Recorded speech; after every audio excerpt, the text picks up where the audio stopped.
Hi friends, welcome to the channel. ఈ వీడియోలో మనం చూడబోతున్నాం ప్రభాస్, దీపికా పడుకునే and Amitabh Bachchan and Kamal Haasan act చేసి అండ్ నాగశ్వన్ డైరెక్ట్ చేసిన లైక్ కల్కి 2898 మూవీ రివ్యూ. అండ్ ఈ మూవీ మొత్తం చూసిన తర్వాత నా ఒపీనియన్ చెప్పాలి, నాకైతే మూవీ అయితే కొంచెం డిసప్పాయింట్ చేసింది. లైక్ కొంచెం కాదు, బాగానే డిసప్పాయింట్ చేసింది. లైక్ నాకైతే పెద్దగా మూవీ అయితే నచ్చలేదు. లైక్ కొన్ని ఐడియాస్ అయితే బాగున్నాయి, లైక్ దాన్ని కొన్ని ఎగ్జిక్యూట్ చేసిన విధానం అయితే బాగుంది. బట్ ఓవరాల్గా మూవీ చూసినప్పుడు దాన్ని కంప్లీట్గా లైక్ బ్లెండ్ చేసిన విధానం అయితే కొంచెం డిసప్పాయింట్ చేస్తుంది. అండ్ ఇప్పుడు సినిమా స్టోరీ విషయానికి వస్తే కనుక లైక్ ఈ మూవీ స్టార్టింగ్లో లైక్ మహాభారత యుద్ధం అనేది జరుగుతుంటుంది. సో అప్పుడు అశ్వత్థామ వచ్చేసి లైక్ లార్డ్ కృష్ణని చంపడానికి అయితే ట్రై చేస్తుంటాడు. సో అప్పుడు లార్డ్ కృష్ణ వచ్చేసి అశ్వత్థామకు ఒక శాపం అయితే ఇస్తాడనమాట. సో ఆ శాపం ఏంటంటే కనుక లైక్ అశ్వత్థామ బతికే ఉంటాడు. సో సో సో తన చుట్టూ ఉన్న వాళ్ళైతే అందరూ చనిపోతుంటారు, బట్ తను మాత్రం చావు అనేది రాదనమాట. సో అది వరం అని చెప్పి అనుకుంటారు, బట్ కాదు, అదైతే శాపం అనమాట. సో అప్పుడు అశ్వత్థామ తన తప్పు తెలుసుకుని లార్డ్ కృష్ణని బతిమాలుకుంటే అప్పుడు లార్డ్ కృష్ణ తనకి విముక్తిని తీసాడు. ఆ విముక్తి ఏంటంటే కనుక లైక్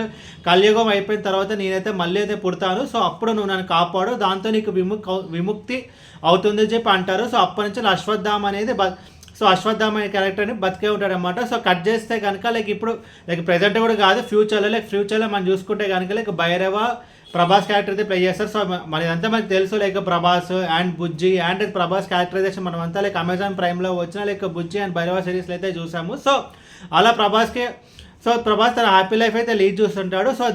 సో కమల్ హాసన్ మనం చూసుకుంటే కనుక లైక్ తను దీపికా పడుకొని కాదు, సో కొంతమంది ఆడవాళ్ళని అయితే బంధించి సో వాళ్ళకి బేబీస్ని ఇంజెక్ట్ చేసి సో ఎవరైతే 120 రోజుల కంటే ఎక్కువ బతుకుతారో సో ఆ బేబీ అయితే బతుకుతుందో సో ఆ బేబీని తీసుకుని రండి అని చెప్పి తనకున్న మనుషులకైతే చెప్తాడు. సో అప్పుడు ఆ సిచ్యువేషన్లో దీపికా పాడుకునే ఉన్న బేబీ అయితే లైక్ 120 డేస్ 130 డేస్ కాదు, ఆల్మోస్ట్ ఒక 150 డేస్ పైన అయితే సో అప్పుడు ఆ బేబీ అయితే బతుకుంటుంది. సో దాన్ని కమల్ హాసన్ దగ్గరికి తీసుకొస్తుండగా సో దీపికా పడుకునే మనుషులు ఉంటారు like Pashupati and gang, so వాళ్ళని అండ్ అశ్వత్థామ దీపికా పడుకుని అయితే కాపాడుతాడు. అండ్ అప్పుడు ప్రభాస్ మనం చూసుకుంటే కనుక లైక్ ఆ విలన్ గ్యాంగ్ ప్రభాస్కి ఒక ర్యాన్సమ్ ఇచ్చి లైక్ దీపికా పడుకొని మాకు అప్పచెప్పండి అని చెప్పి అంటారు. అండ్ ఆ తర్వాత ఏం జరిగింది అనేది మిగతా story. Like story screen play మనం చూసుకుంటే కనుక లైక్ బాగానే ఉంటుంది. లైక్ పాస్ట్కి లైక్ ఎప్పుడో మహాభారత్ని అండ్ ఫ్యూచర్కి లింక్ చేసిన విధానం అయితే బాగుంటుంది, బట్ దాన్ని బ్లెండ్ చేసిన విధానం అయితే మనకి జస్ట్ ఓకే అనిపిస్తుంది తప్ప లైక్ ఇంకా కొంచెం బెటర్గా ఉంటే బాగుంటుంది. లైక్ స్టార్టింగ్ మనం చూసుకుంటే కనుక లైక్ స్టార్టింగ్ 10 to 15 minutes అయితే బాగానే ఉంటుంది, బట్ ఆ తర్వాత మనకి ప్రభాస్ స్టోరీ అయితే చూపిస్తారు, అదంతా కొంచెం రిపిటేటివ్ అయితే చెప్పి అనిపించేది. బికాజ్ ఆల్రెడీ మనం చూసాం కాబట్టి లైక్ డిఫరెంట్ క్యారెక్టర్స్ అనేవి వస్తూనే ఉంటాయి, బట్ మనకి వాళ్ళు ఎవరు, వాళ్ళ బ్యాక్ స్టోరీ ఏంటి, వాళ్ళకి మంచోలా లేక చెడ్డోలా మనకైతే అసలు అర్థం కాలేక ఒక సీన్ మనం చూసుకుంటే కనుక లైక్ రాజేంద్ర ప్రసాద్ గారి ఇంట్రో అయితే అవుతుంది ఒక సీన్లో, అండ్ నెక్స్ట్ సీన్ తనైతే చనిపోతుంటాడు. సో చనిపోతాడనమాట. సో మనకి అర్థం కాదు ఎందుకు ఇలా అవుతుంది అని చెప్పి. ఆ తర్వాత సడన్గా మనకి దిశా పటాని క్యారెక్టర్ అయితే వస్తుంది, అండ్ తనని అయితే ప్రభాస్ని లైక్ ఆ కాంపౌండ్కి అయితే తీసుకెళ్తే సడన్గా తన ఎంట్రీ అయితే వస్తుంది. అండ్ సెకండ్ హాఫ్లో మళ్ళీ తనైతే ఎక్కడైతే కనిపించదు, అండ్ సడన్గా ఒక కుర్రాన్ని లైక్ విలన్ గ్యాంగ్ అయితే చేజ్ చేస్తుంది. సో అప్పుడు మళ్ళీ తనైతే అశ్వత్థామ దగ్గరికి వస్తుంటాడు. ఇలా అంతా సడన్గా అయిపోతుంది తప్ప లైక్ ఒక ప్రాపర్ ఆర్క్ అనేది లేదు. అసలు ఈ మనుషులు ఎవరు, వీళ్ళు బ్యాక్ స్టోరీ ఏంటి, లైక్ అసలు దీపికా పడుకునే ఎవరు, అని దీపికా పడుకునే అక్కడికి ఎలా వచ్చింది, ఆయన దీపికా పడుకునే తన బ్యాక్ స్టోరీ ఏంటి, లైక్ అసలు లైక్ విలన్ కమల్ హాసన్ మనం చూసుకుంటే కనుక లైక్ కమల్ హాసన్ అయితే 2 సీన్లు ఈ సినిమాలో, బట్ ఆ ఆస్పెక్ట్లో కూడా నేనైతే కొంచెం డిసప్పాయింట్ అవుతాను. బికాజ్ విలనిజం అనేది ప్రాపర్గా చూపించాలి. ఇక కమల్ హాసన్ గారు ఎంత మంచి నటుడో నేను చెప్పాల్సిన అవసరమే లేదా, తన విలనిజం కూడా అయితే నెక్స్ట్ లెవెల్ అయితే ఉంటుంది జనరల్గా, బట్ ప్రాపర్గా యూటిలైజ్ చేసుకోలేదు అనిపించింది. మేబీ పార్ట్ 2లో అయితే ఉండొచ్చు, బట్ ఈ మూవీ లైక్ ఈ పార్ట్ 1కి వచ్చేసరికి కనుక just only 2 scenes Kamal Haasan అసలు అది కొంచెం డిసప్పాయింట్ అసలు కమల్ హాసన్ ఆ baby like Kamal Haasan like Deepika పడుకుని అలాంటి ఆడవాళ్ళందరినీ ఎందుకు బంధిస్తున్నాడు అని చెప్పి అదంతా కొంచెం మనకి బ్యాక్ స్టోరీగా చూపించుంటే కొంచెం బాగుండేది అనిపించింది. సో అండ్ ఇంకోటి మనం చూసుకుంటే కనుక లైక్ సెకండ్ హాఫ్తో పోల్చుకుంటే ఫస్ట్ హాఫ్ అనేది చాలా కొంచెం స్లో అయితే ఉంటుంది. లైక్ ఇంకా చెప్పాలంటే మనకి కొంచెం బోర్ అయితే కొడుతుంది, బట్ ఇంటర్వెల్ బ్యాంక్ అయితే కొంచెం ఓకే, లైక్ ఇంటర్వెల్ బ్యాంక్ అయితే okay. And Bujji and Bhairava మధ్యలో వచ్చే సీన్స్ లైక్ అదైతే ఆ సీన్స్ అండ్ ఆ ఫన్ హ్యూమర్ కొంచెం అయితే ట్రై చేస్తారు, అనేది అయితే ఓకే. అండ్ సెకండ్ హాఫ్ మనం చూసుకుంటే కనుక లైక్ సెకండ్ హాఫ్లో కూడా లైక్ ఈ మూవీ మనం చూసుకుంటే కనుక 3 hours అయితే ఉంటుంది, బట్ 3 hours ఆల్మోస్ట్ ఒక ½ an hour జస్ట్ ఒక యాక్షన్ సీక్వెన్సెస్ అయితే ఉంటాయి. అది కూడా కొంచెం డిసప్పాయింట్ చేసేది నన్ను అయితే. లైక్ స్టోరీ కావాలి, డ్రామా కావాలి, లైక్ యాక్షన్ సీక్వెన్స్ అంత పెట్టాల్సిన అవసరం లేదని చెప్పి నాకైతే అనిపించింది. బట్ 2 యాక్షన్ సీక్వెన్స్ ఉంటాయి అనమాట. So first Prabhas and Amitabh Bachchan గారి దగ్గర యాక్షన్ సీక్వెన్స్ అయితే ఉంటుంది, అనేది అయితే బాగుంది. బట్ అది అయిపోయిన తర్వాత మళ్ళీ ఇంకో యాక్షన్ సీక్వెన్స్ అయితే వస్తుంది లైక్ ప్రీ క్లైమాక్స్లో, బట్ అంత అవసరం లేదు అనిపించింది. బికాస్ అది అది బాగుంది ఓకే. బట్ అది స్టోరీకి ఎక్కడైతే హెల్ప్ అయితే అవ్వలేదు అది. So action sequences half an hour అయితే ఉంటుందో హాఫ్ అన్ అవర్స్ తీసేసి లైక్ ఆ డ్రామా ఇంకా కొంచెం లైక్ చెప్పుంటే బాగుండే. లైక్ పశుపతి ఎవరు, తన బ్యాక్ స్టోరీ ఏంటి, అండ్ దీపికా పాడుకొని ఏంటి, అండ్ తన బ్యాక్ స్టోరీ ఏంటి, రాజేంద్ర ప్రసాద్ ఎవరు, అండ్ తన బ్యాక్ స్టోరీ ఏంటి, లైక్ వాళ్ళందరూ దాచుకుంటారు సో ఒక ప్లేస్లో. సో వాళ్ళు ఇదంతా ఎందుకు, అండ్ ఆ బిడ్డని ఎందుకు కాపాడాలి, ఆ బిడ్డని కాపాడకపోతే ఏం జరుగుతుంది అని చెప్పి ఇలా కొంచెం చెప్పుంటే బాగుండేది. And plus points and cameos అయితే బాగున్నాయి. లైక్ చెప్పుకుంటూ పోతే చాలా పెద్ద క్యామియోస్ అయితే ఉన్నాయి. అండ్ ఆర్జీవి గారి క్యామియో నేనైతే అస్సలు ఎక్స్పెక్ట్ చేయలేదు. అండ్ రాజమౌళి గారి క్యామియో కూడా అయితే ఉంది, అది కూడా నేనైతే అసలు ఎక్స్పెక్ట్ చేయలేదు. సో ఆ 2 క్యామియోస్ అయితే బాగున్నాయి. అండ్ దుల్కర్ సల్మాన్ కూడా క్యామియో ఉంటుంది, అండ్ విజయ్ దేవరకొండ కూడా ఒక క్యామియో అయితే ఉంటుంది, అది కూడా కొంచెం బాగుంటుంది క్లైమాక్స్లో. బట్ ఆ క్యామియోస్ అయితే బాగున్నాయి. లైక్ జాతిరత్నాల మూవీ డైరెక్టర్ అనుదీప్ క్యామియో అయితే ఉంది, అండ్ ఆ మూవీ హీరోయిన్ అయిన ఫరియా అబ్దుల్లా క్యామియో అయితే ఉన్నాయి. అండ్ క్యామియోస్ అయితే చాలా బాగున్నాయి. అండ్ మన ఫన్ కూడా మనమైతే ఎక్స్పెక్ట్ చేస్తాం. బట్ ఇంకా చెప్పాలంటే టూ మెనీ క్యామియోస్ అయితే ఉన్నాయి. క్యామియోస్ అయితే బాగున్నాయి. And songs and background score కూడా ఈ మూవీకి ఒక big letdown. And songs అయితే పెద్దగా ఏం లేదు, బట్ బ్యాక్గ్రౌండ్ స్కోర్ కొన్ని సీన్స్లో అయితే కొంచెం బాగుంది. అండ్ సెట్ వర్క్ అయితే బాగుంది. నిజంగా మనం నాగాశ్వన్ విజన్ని మనమైతే అప్రిషియేట్ చేయాలి, బికాస్ ఫ్యూచర్ ఇలా ఉంటుంది అని చెప్పి కూడా కొంచెం తనైతే ప్రిడిక్ట్ చేస్తారు. అదైతే బాగుంది. లైక్ మనీని లైక్ యూనిట్స్ కింద లెక్కేయడం. అండ్ ఇంకోటి ఏంటంటే లైక్ మనకు కొంచెం ఆ పురాణాలని అండ్ ఫ్యూచర్ని లింక్ చేసిన విధానం అయితే బాగుంది. లైక్ సెట్స్ బాగున్నాయి, కాస్ట్యూమ్స్ బాగున్నాయి, అండ్ ఆ ప్రపంచం బాగుంది. అండ్ లైక్ విజువల్ ఎఫెక్ట్స్ అయితే చాలా బాగున్నాయి. లైక్ టీమ్ అంతా లైక్ ఎంతో ఎఫర్ట్ పెట్టారు, అదంతా మనకైతే స్క్రీన్ మీద కనిపిస్తుంది. లైక్ వాళ్ళు పెట్టిన బడ్జెట్ అదంతా స్క్రీన్ మీద లైక్ విజువల్గా అయితే చాలా బాగుంది. అండ్ కాస్ట్యూమ్స్ కానీ, గన్స్ కానీ, వెహికల్స్ కానీ, అండ్ యాక్షన్ సీక్వెన్స్ ఉంటుంది. లైక్ ఇందా చెప్పినట్టు లైక్ సెకండ్ హాఫ్లో యాక్షన్ సీక్వెన్స్ అయితే ఉంటుంది, లైక్ అమితాబ్ బచ్చన్ అండ్ ప్రభాస్ గారి మధ్యలో. సో అప్పుడు యాక్షన్ సీక్వెన్స్లో అదంతా గ్రాండియర్ అంతా మనకైతే కనిపిస్తుంది,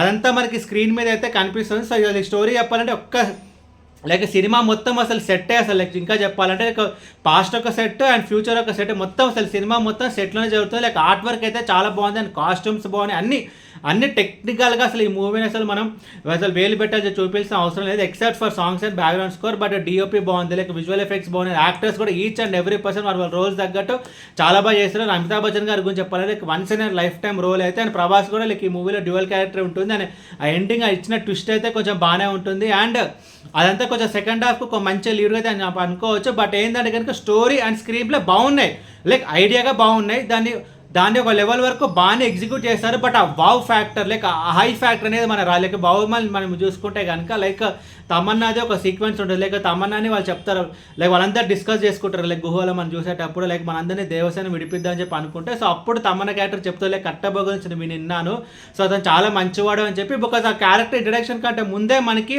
అతను మంచివాడు అని చెప్పి మనకైతే తెలుస్తుంది. బట్ ఈ మూవీలో అదే లేదు, లైక్ ఆ సీన్లో లైక్ చెప్తారనమాట, లైక్ ఆ గ్రూప్కి లీడర్ చెప్తాడు, మనం కనుక దొరికిపోయాం అనుకో లైక్ లైక్ బల్లాల దేవం మనల్ని చిత్రహింసలు పెట్టి మరీ చంపుతారు అన్నాడు. సో ఇలా ఆ డైలాగ్ వర్షన్తోనే ఒక మనిషికి ఇంట్రడక్షన్ అనేది మనకి ఇచ్చారు. బట్ అది బాహుబలి అయితే ఉంది, బట్ ఈ మూవీలో అదే లేదు. సో లైక్ ఎందుకు లైక్ రాజేంద్ర ప్రసాద్ ఎందుకు అండ్ అమితాబ్ బచ్చన్ లైక్ ఇదంతా వాళ్ళు ఎందుకు చేస్తున్నారు అండ్ వాళ్ళ బ్యాక్ స్టోరీ ఏంటి అనేది మనకి ప్రాపర్గా లేదు. అని ఇంకోటి ఏంటంటే మెయిన్ కాన్ఫ్లిక్ట్ అనేది మనకి ఎక్కడో సెకండ్ హాఫ్లో రివీల్ అవుతుంది తప్ప ఫస్ట్ మెయిన్ కాన్ఫ్లిక్ట్ అనేది మనకి రివీల్ అవ్వదు. సో ఎక్సెప్ట్ మనకి లైక్ ఇంకా చెప్పాలి లైక్ స్టార్టింగ్ 10 to 15 minutes అసలు మనకి ప్రభాస్ స్టోరీ కూడా మనకి తెలియదు. ఎక్కడో మనకి ఎప్పుడో లైక్ సినిమా ఫస్ట్ హాఫ్లో మధ్యలో మనకి ప్రభాస్ బ్యాక్ స్టోరీ అనేది చూపిస్తారు. సో అది కొంచెం ఓకే. బట్ దిశా పటాని ఎవరు అంటే తన బ్యాక్ స్టోరీ ఏంటి అని ఇంకోటి ఏదైనా చూసుకుని లైక్ ఫస్ట్ లైక్ ప్రభాస్కి ఏంటంటే లైక్ కాంపౌండ్కి వెళ్ళాలని ఉంటుంది. సో బట్ అది కూడా చాలా ఈజీగా అయితే అయిపోతుంది.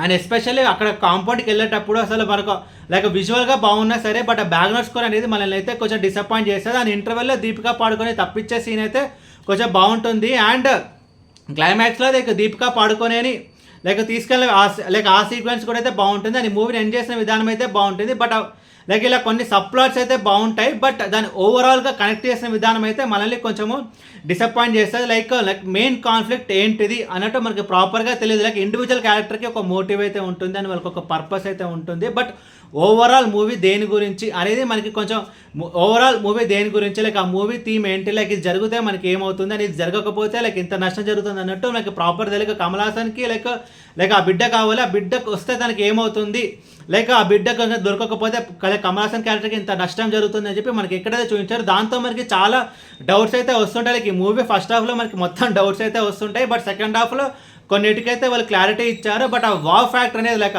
లైక్ స్టార్టింగ్ ఎపిసోడ్ మనం చూసుకుంటే కనుక లైక్ అమితాబ్ బచ్చన్ లార్డ్ కృష్ణ మధ్యలో సీక్వెన్స్ లైక్ అశ్వత్థామకి ఇక్కడ ఒకటి ఉంటుంది. సో అదైతే తీసుకుంటారు. బట్ అది దానివల్ల అది మూవీలో అయితే దొరుకుతుంది. బట్ అది దొరికేటప్పుడు మనకు ఆ వావ్ ఫ్యాక్టర్ అనేది లేదు, ఆ హై అనేది మనకి ఇవ్వదు. ఎక్సెప్ట్ ఇంటర్వెల్లో కూడా అంతే, జస్ట్ ఒక బ్యాంగ్ ఉంటుంది తప్ప. బట్ ఆ వావ్ ఫ్యాక్టర్, ఆ హై ఫ్యాక్టర్ అనేది మనకైతే కొంచెం రాదు. అండ్ లైక్ పాజిటివ్ చూసుకుంటే లైక్ సింపుల్గా పాజిటివ్స్ గురించి చెప్పాలంటే లైక్ విజువల్ ఎఫెక్ట్స్ బాగున్నాయి, కాస్ట్యూమ్స్ బాగుంది. లైక్ ఇదంతా లైక్ యాక్షన్ సీక్వెన్స్ అయితే చాలా బాగున్నాయి. యాక్టర్స్ అందరు వాళ్ళ రోల్స్ దగ్గర చాలా బాగా చేస్తారు. అండ్ ప్రొడక్షన్ వాల్యూస్ చాలా బాగున్నాయి. అండ్ మైనస్ గురించి మాట్లాడుకుంటే కనుక like songs and background score అదైతే చాలా పెద్ద మైనస్ పాయింట్. అండ్ ఇంకోటి ఏంటంటే కనుక like story and screen play కింద చెప్పినట్టు కొన్ని ఎలిమెంట్స్ అయితే బాగున్నాయి, లైక్ కొన్ని సప్లాట్స్ అయితే బాగున్నాయి. బట్ దాని అంతా మిక్స్ చేసి ఒక మూవీగా చూసినప్పుడు మనకి ఏదో కొంచెం మిస్సింగ్ అనే మనకి ఫీలింగ్, కొంచెం ఏదో మిస్ అయింది అనే ఫీలింగ్ అయితే కొంచెం కలిగింది. దానికి ఏంటంటే ఈ మూవీలో కొంచెం స్కోప్ అయితే ఉంది. బికాజ్ యాక్షన్ సీక్వెన్సెస్ అంత పెట్టాల్సిన అవసరం లేదు. బికాజ్ 3 hours రన్ టైంలో 30 to 35 minutes ఎస్పెషల్లీ సెకండ్ హాఫ్లో 2 యాక్షన్ సీక్వెన్సెస్ అయితే ఉంటాయి. సో యాక్షన్ సీక్వెన్సెస్ని కొంచెం కట్ షార్ట్ చేసి లైక్ కొంచెం కట్ షార్ట్ చేసి క్యారెక్టర్స్ ఏంటి అని వాళ్ళ బ్యాక్ స్టోరీ ఏంటి అని వాళ్ళ పర్పస్ ఏంటి, లైక్ వీళ్ళు మంచి వాళ్ళ చెడ్డ వాళ్ళ, అండ్ ఇది జరిగితే లైక్ ఇది జరగాలి, లైక్ దీపికా పాడుకొని ఎందుకు మనం ఎందుకు దీపికా పాడుకొని కాపాడమని చూడాలి. అండ్ వాళ్ళు ఎందుకు దీపికా పాడుకొని కాపాడుకుంటున్నారు. అండ్ కమల్ హాసన్కి ఎందుకు దీపికా పాడుకొని ఉన్న లైక్ దాని కడుపులో ఉన్న బేబీ కావాలంటే ఇలా కొంచెం బ్యాక్ స్టోరీస్ అంతా చెప్పుంటే కనుక లైక్ ఆ డ్రామా చాలా బాగా వచ్చేది. అండ్ బికాజ్ దానికి స్కోప్ కూడా అయితే ఉంది. అండ్ ఓవరాల్ ఈ సినిమా గురించి చెప్పాలంటే లైక్ మూవీ అయితే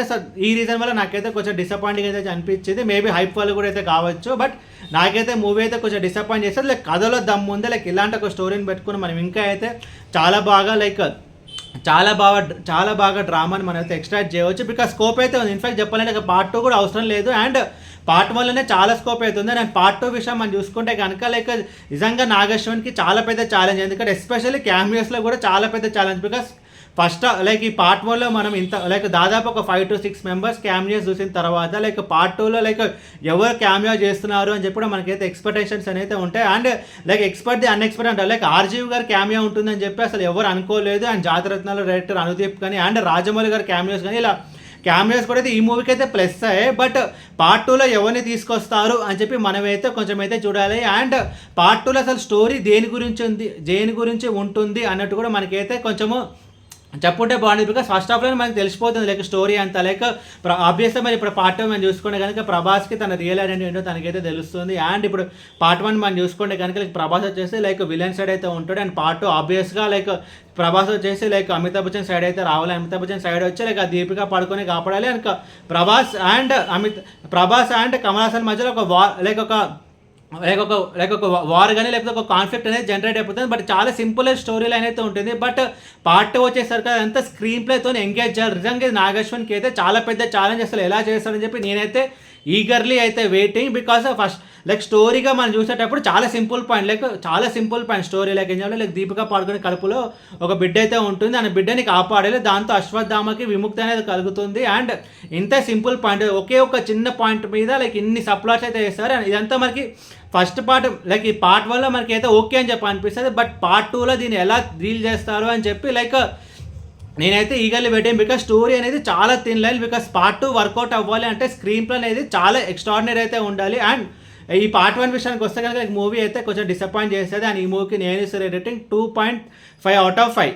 ఈ వీడియో మీకు నచ్చితే కనుక లైక్ కొట్టి షేర్ చేసి మీ ఫ్రెండ్స్ అందరూ సబ్స్క్రైబ్ చేయించండి. అండ్ మీకు ఇంకేమైనా వేరే సినిమా రివ్యూస్ కొనడానికి కింద కామెంట్ బాక్స్లో కామెంట్ చేయండి. Thank you.